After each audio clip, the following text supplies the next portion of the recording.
một phần thí nghiệm sống cho sự kiên cường của sự sống.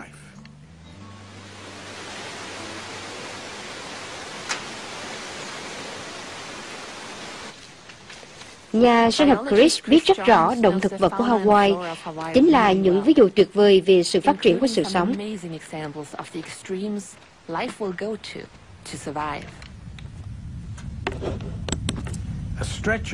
Một dải đá dung nham cằn cỗi, đây không phải là nơi đầu tiên bạn mong muốn tìm thấy sự sống.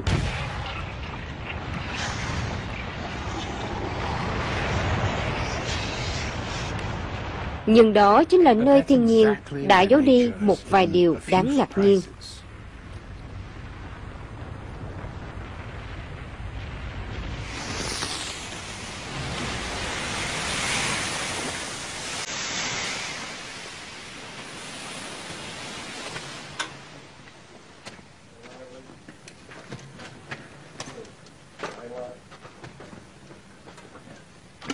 Những ống dung nham kéo dài hàng dặm, chúng được tạo ra khi dung nham tan chảy từ vùng phun trào núi lửa cổ đại dưới lớp vỏ cứng hơn.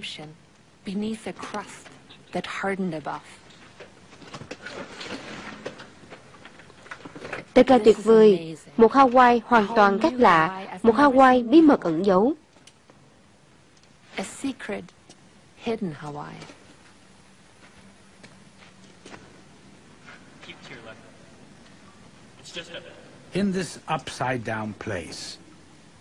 Đi về phía bên trái, bạn nên xem bộ rễ khác thường của Caeonia. Chúng thật đẹp, rủ xuống hang động như đồ trang sức lấp lánh.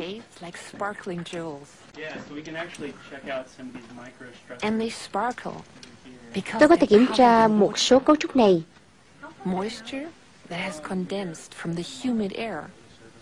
Cuộc sống cần nước để tồn tại, nhưng Caeonia cho chúng ta thấy nó có thể rất sáng tạo theo cách riêng của mình để tồn tại.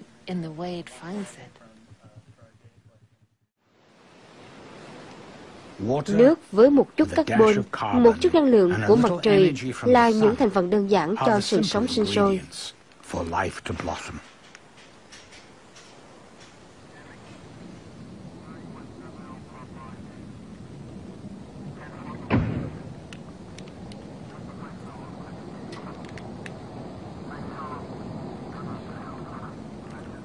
Trong hẻm sâu của thế giới dưới đáy biển, không có ánh sáng mặt trời và áp suất nước.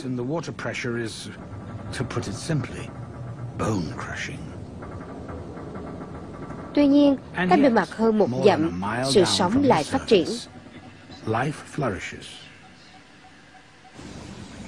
Các khoáng chất từ tâm trái đất phun trào.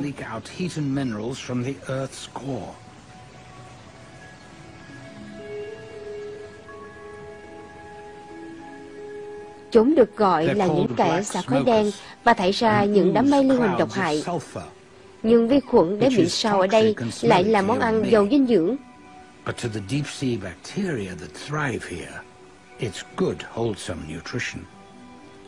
Nếu như sự sống có thể phát triển mạnh nơi đây trong bóng tối với độ sâu và áp suất dưới đáy biển của trái đất, thì đại dương khác, như đại dương trên hành tinh Enceladus, thì lại vô cùng khó khăn.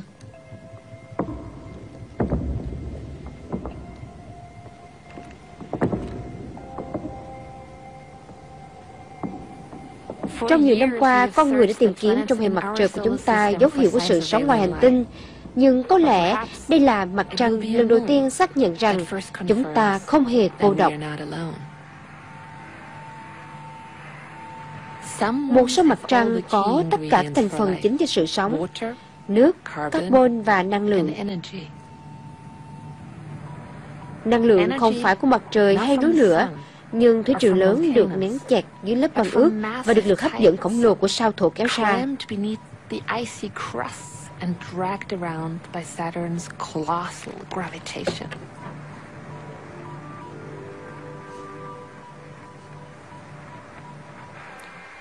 Điểm dừng tiếp theo, cái mặt trăng của cỏ cầu khí khổng lồ, sao Mộc.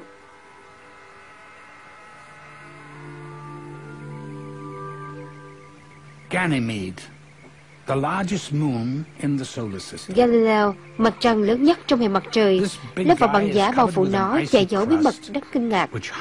Nó chứa nhiều nước biển hơn bất cứ đại dương nào trên trái đất cộng lại.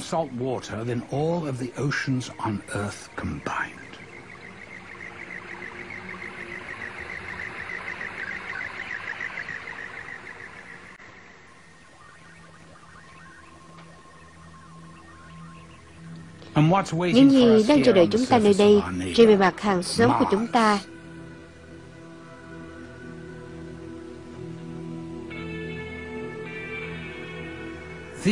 Đây là những hình ảnh thực tế được tàu thăm dò sao Hỏa chụp lại.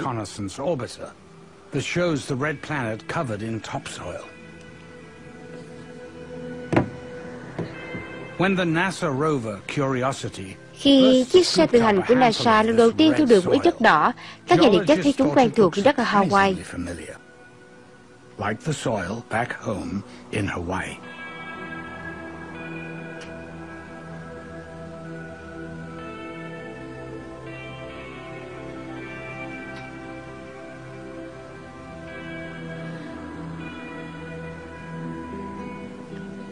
Sao Hỏa có nước, phần lớn khối lượng của nó bị đóng băng và nằm dưới lớp đất của nó.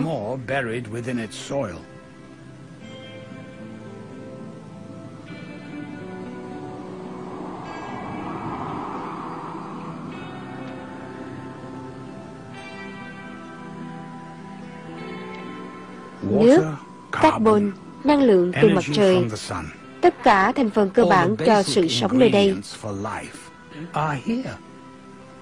Đó chính là lý do tại sao các nhà sinh vật học sẽ không ngạc nhiên khi tìm kiếm sự sống trên sao Hỏa, nhưng vẫn rất hấp dẫn.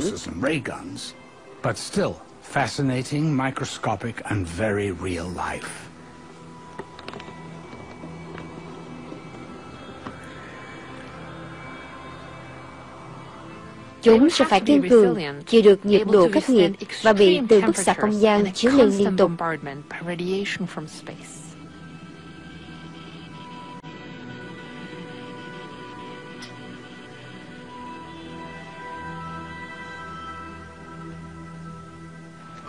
Hành tinh chúng ta có từ trường và bầu không khí dày đặc, che chắn chúng ta khỏi bức xạ vũ trụ giết người.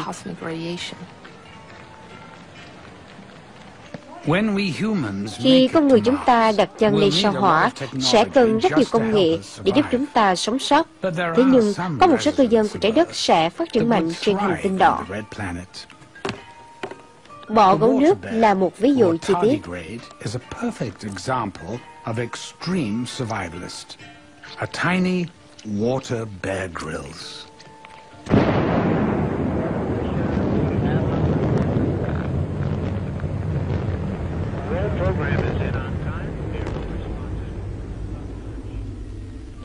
Trong tất cả những kiểm tra khắc nghiệt nhất, những anh chàng nhiệt tình này được đưa vào chân không lạnh giá ngoài vũ trụ và bị bức xạ chiếu vào dữ dội.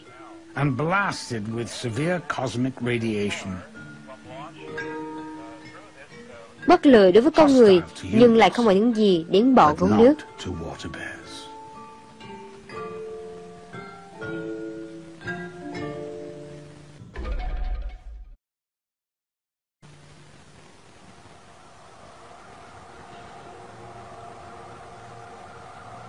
Tôi luôn nhắc nhở về sự kiên trì của sự sống.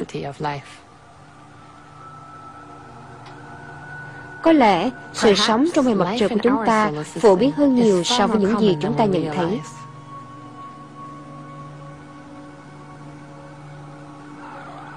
Năm 2022, một tàu vũ trụ ESA sẽ xem xét kỹ hơn mặt trăng của sao Mộc và những vết nứt đỏ bí ẩn.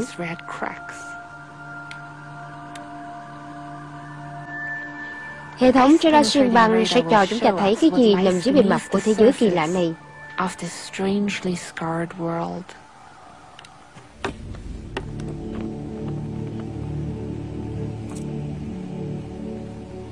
Các nhà thiên văn học liên tục lùng sục tìm các điều kiện hỗ trợ sự sống, và sự tìm kiếm của họ không chỉ ở sân sau của chúng ta, nó vượt quá hệ mặt trời của chúng ta. Thật sự, những khám phá thú vị đang chờ đợi. are waiting.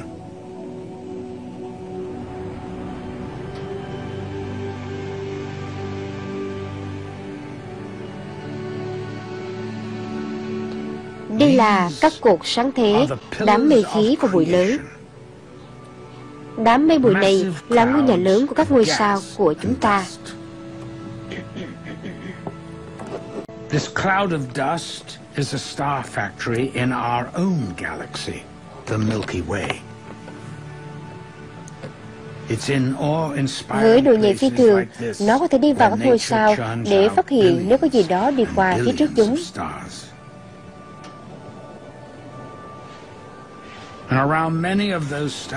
Nhưng chấm nhỏ bé làm ánh sáng của ngôi sao mờ đi một chút. And on those planets, possibilities.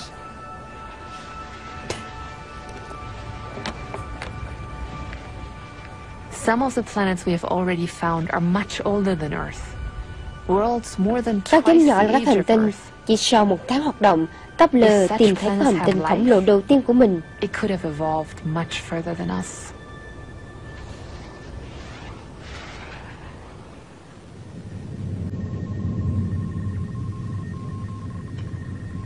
This is the Kepler telescope. Tất cả đều lớn hơn sao Mộc. That has already discovered more than half the known planets beyond our solar system. But how?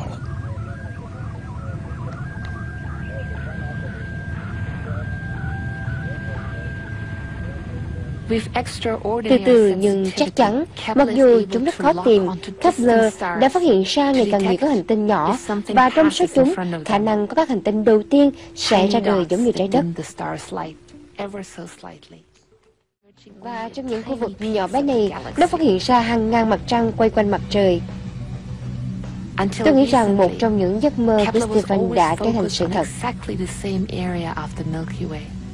Spanning only 2% of the night sky. And in this tiny area, it has detected thousands of planets orbiting alien suns. I think this would have been one of Carl Sagan's dreams coming true.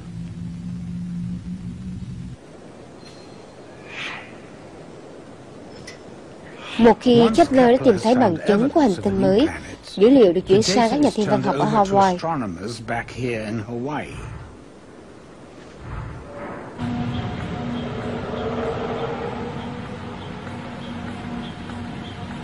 Kính thiên văn khổng lồ có thể xác nhận phát hiện của Kepler. Khi xác nhận đã được thực hiện, kính thiên văn có thể đi xa hơn và thực sự quan sát các hành tinh xa xôi. Hơn 120 năm ánh sáng. Dấu chấm đỏ nhỏ này là hành tinh đầu tiên ngoài vũ trụ được loài người quan sát. Nó có khối lượng và quỹ đạo của hành tinh mẹ hơn sao Mộc khoảng 13 lần.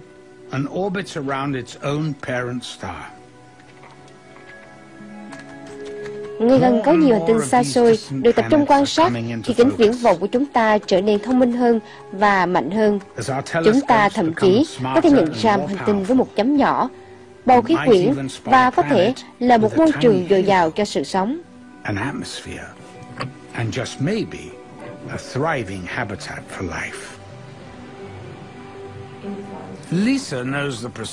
Lisa biết rất rõ quá trình đó. Thực tế, cô ấy đang viết sách hướng dẫn về nó. Khi ánh sáng được lọc qua bầu khí quyển, nó sẽ tạo ra dấu hiệu giống như hành tinh này đã cần thiết cho sự sống.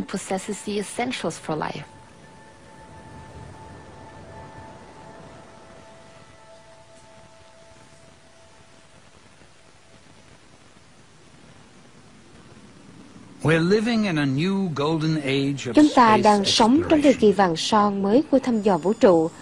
Hơn rất nhiều tàu vũ trụ được gửi đến sao Hỏa. Nếu có sự sống ở đó, chúng ta sẽ tìm thấy nó. The conditions for life are everywhere you look in the universe. Sự sống có mặt khắp mọi nơi khi bạn quan sát trong vũ trụ. Tàu thăm dò Messenger đang có chuyến đi đến sao Thổ, nên nó tìm thấy băng trên bề mặt.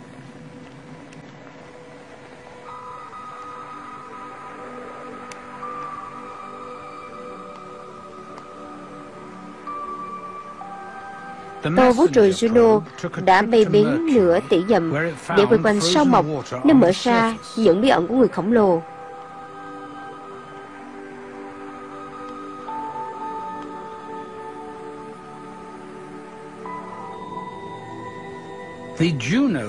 Có thể có một lõi rắn thực sự ẩn bên dưới cái cơn bão dữ dội trên bề mặt của nó.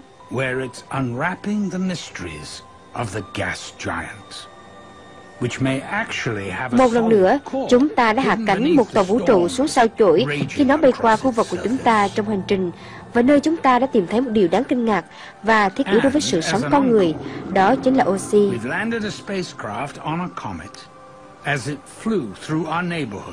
On its long journey around the sun.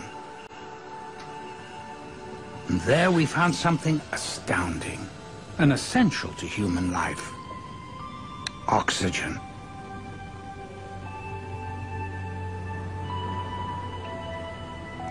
Cuối cùng, các nhà khoa học đã khám phá ra hành tinh giống trái đất trong hệ mặt trời của chúng ta. We call it Proxima b. Chúng ta gọi nó là Proxima b, không gần chúng ta lắm. Any closer to home.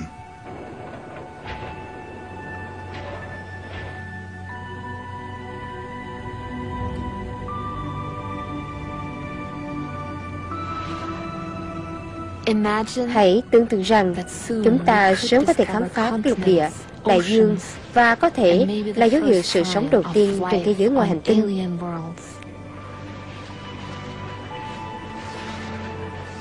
Đây là điều mà Kissinger yêu cầu chúng ta làm.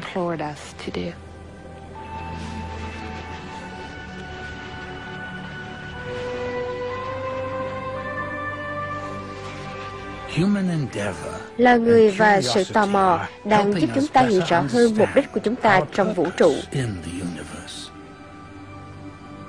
Khi chúng ta rời khỏi trái đất và du hành vào không gian, chúng ta với tư cách đại diện cho toàn thể nhân loại. Sự sống ngoài vũ trụ có thể là vi mô, hoặc có thể là một sinh vật đủ thông minh để tìm thấy tàu thăm dò Voyager và lắng nghe thông điệp của chúng ta. And listen to our message in a bottle.